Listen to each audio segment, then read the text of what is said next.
చెప్పినట్టే చెప్పి ఇరాన్ మళ్ళీ యూటర్న్ తీసుకుంది. గల్ఫ్ దేశాలపై అటాక్ చేసింది. మరోసారి దాడులకు తెగబడింది ఇరాన్. పొరుగు దేశాలపై దాడులు చేయమంటూనే అటాక్స్ చేసింది. కీలక స్థావరాల లక్ష్యంగా ఈ దాడులు జరిగాయి. కువైట్లోని సోషల్ సెక్యూరిటీ భవనంపై భీకర దాడులు జరిగాయి. పూర్తిగా ఆ భవనం మంటల్లో తగలబడిపోయింది. ఇరాన్ దాడులను కువైట్ ధృవీకరించింది. అలాగే కువైట్ ఇంటర్నేషనల్ ఎయిర్పోర్ట్పై కూడా డ్రోన్ అటాక్ చేసింది. నిన్నే సహచర దేశాలపై దాడులు చేయమంటూ ఇరాన్ అధ్యక్షుడు పెజెస్కియాన్ వెల్లడించారు. గత దాడులపై క్షమాపణలు కూడా చెప్పారు పెజెస్కియాన్. ఆ తర్వాత 24 గంటల్లోపే భీకర దాడులు జరిగాయి.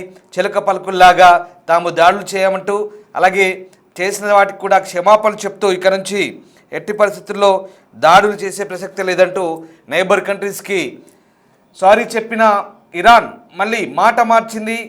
ఆ మాట చెప్పిన కొద్ది గంటల్లోనే తిరిగి యూటర్న్ తీసుకుంది. కువైట్పై భీకర దాడులు కొనసాగించింది. దానికి సంబంధించిన దృశ్యాలు చూస్తున్నారు మీరు. డిస్టర్బింగ్ కంటెంట్ ఇది. పశ్చిమాసియాలో ఉద్రిక్తతల నేపథ్యంలో అమెరికా, ఇజ్రాయెల్ యుద్ధ విమానాలు ఇరాన్పై భీకరంగా విరుచుకుపడ్డాయి. ఇరాన్ సైతం ఇజ్రాయెల్తో పాటు గల్ఫ్ దేశాలపై దాడులు కొనసాగిస్తోంది. శనివారం రాత్రి ఇరాన్ మరోసారి తమపై క్షిపణి డ్రోన్లను ప్రయోగించినట్లుగా కువైట్ రక్షణ మంత్రిత్వ శాఖ చెబుతోంది. ఈ దాడుల్లో ప్రజలు తీవ్రంగా గాయపడ్డారు. అనేక భవనాలు దెబ్బతిన్నట్టుగా తెలుస్తోంది. డ్రోన్ల శకలాలు పడడంతో నగరంలోని ఓ భారీ టవర్కు మంటలు అంటుకున్నట్లు వెల్లడించింది. దానిలో అనేక మంది ప్రజలు చిక్కుకున్నారు. మంటలు ఆర్పడానికి అగ్నిమాపక దళాలు తీవ్రంగా శ్రమిస్తున్నట్టుగా అధికారులు చెబుతున్నారు. ఒకసారి ఆ దృశ్యాలు చూద్దాం.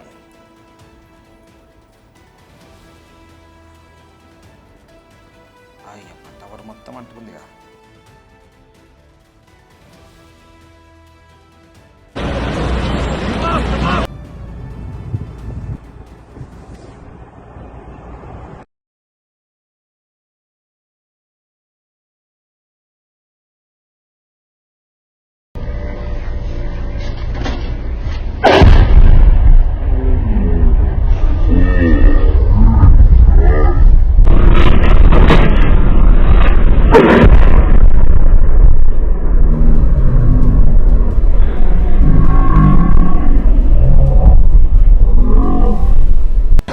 जी हरी जगह जी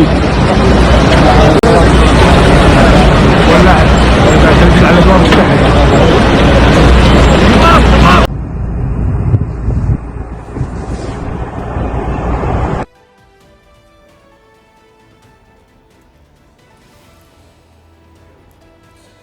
దాడులు కొనసాగుతున్నందున సురక్షితమైన ప్రదేశాల్లో తలదాచుకోవాలని కువైట్ సైన్యం ప్రజలకు సూచించింది. మరోవైపు ఆ దేశ అంతర్జాతీయ విమానాశ్రయానికి చెందిన ఇంధన ట్యాంకులు ప్రభుత్వ భవనాలకు అంటుకున్న మంటలను పూర్తిగా అదుపులోకి తీసుకువచ్చినట్లుగా ఫైర్ ఫైటర్స్ చెప్తున్నారు. సౌదీ అరేబియా, ఖతర్లోనూ దాడులు కొనసాగుతున్నాయి. గల్ఫ్ దేశాలపై దాడులు చేస్తున్నందుకు ఇరాన్ అధ్యక్షుడు మసూద్ పెజెస్కియాన్ క్షమాపణలు చెప్పినప్పటికీ తెహ్రాన్ ఆయా దేశాలపై దాడులు కొనసాగిస్తుండడం ఇక్కడ గమనించదగ్గ విషయం. మరోవైపు ఇరాన్కు మద్దతిస్తున్న హెజ్బుల్లా నేతల లక్ష్యంగా దాడులు చేపట్టినట్లుగా ఇజ్రాయెల్ ప్రకటించింది. బీరూట్లోని హెజ్బుల్లా స్థావరాలను లక్ష్యం చేసుకుంటున్నందువల్ల ఆ ప్రాంతాన్ని వీలైనంత త్వరగా ఖాళీ చేయాలని స్థానిక ప్రజలను హెచ్చరించింది. సెంట్రల్ బీరూట్లోని ఓ హోటల్పై ఇజ్రాయెల్ జరిపిన దాడిలో 4 ప్రాణాలు కోల్పోయినట్లుగా లెబనాన్ ఆరోగ్య మంత్రిత్వ శాఖ చెబుతోంది. మొత్తం మీద పశ్చిమాసియా అట్టడుగుతోంది. ఇటు సదరన్ లెబనాన్పై ఇప్పటివరకు ఇజ్రాయెల్ చేసిన దాడిలో 200 మందికి పైగా మృతి చెందారు. అయితే లెబనాన్ నుంచి హిజ్బుల్లా ఇజ్రాయెల్ వైపు దాడి చేయడాన్ని లెబనాన్ ప్రభుత్వమే స్వయంగా ఖండిస్తోంది.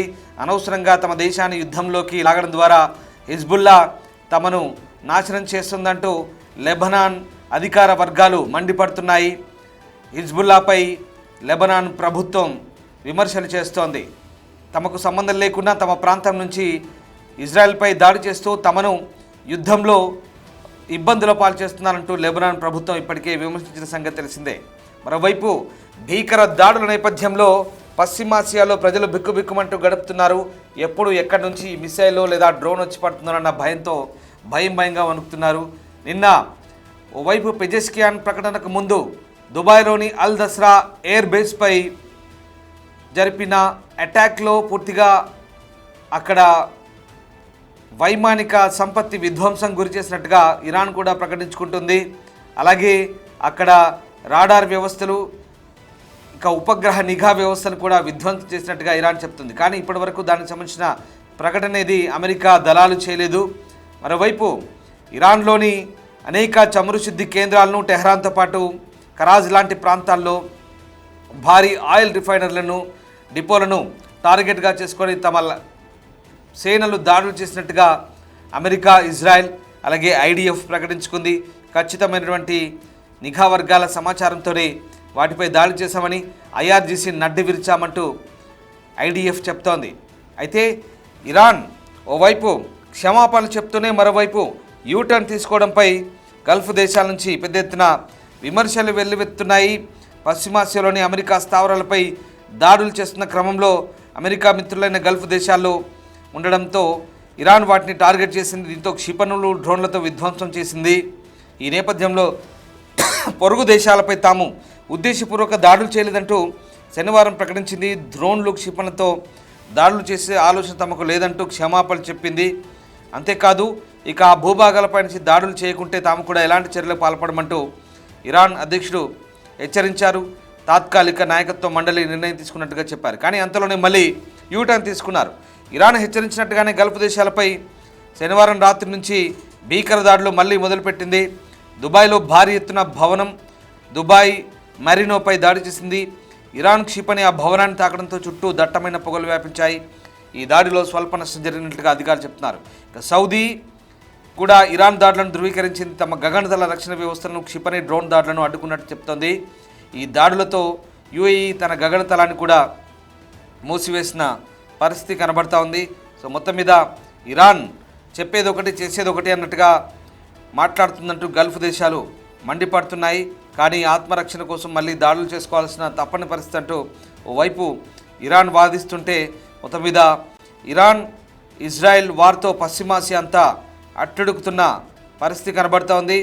మరోవైపు ట్రంప్ మూల్యం చెల్లించుకోక తప్పదంటూ ఖమేనీ మృతిపై ఇరాన్ చెప్తోంది.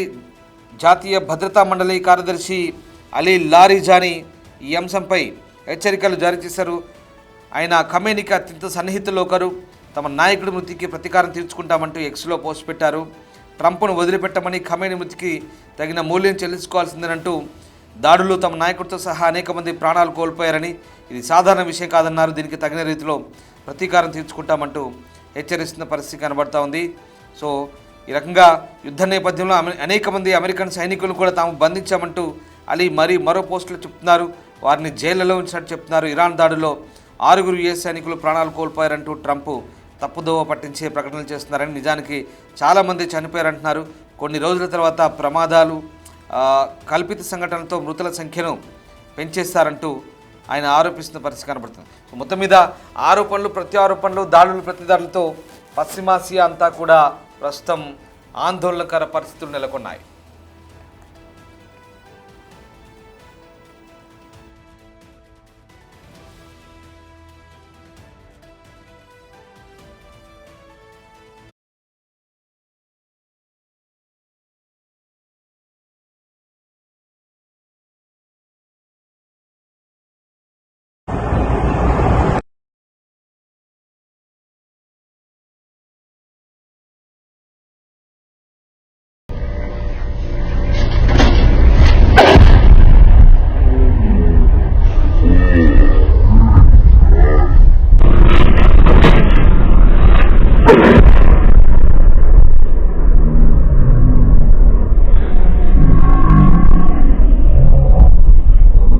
जी, हरी जगह जी।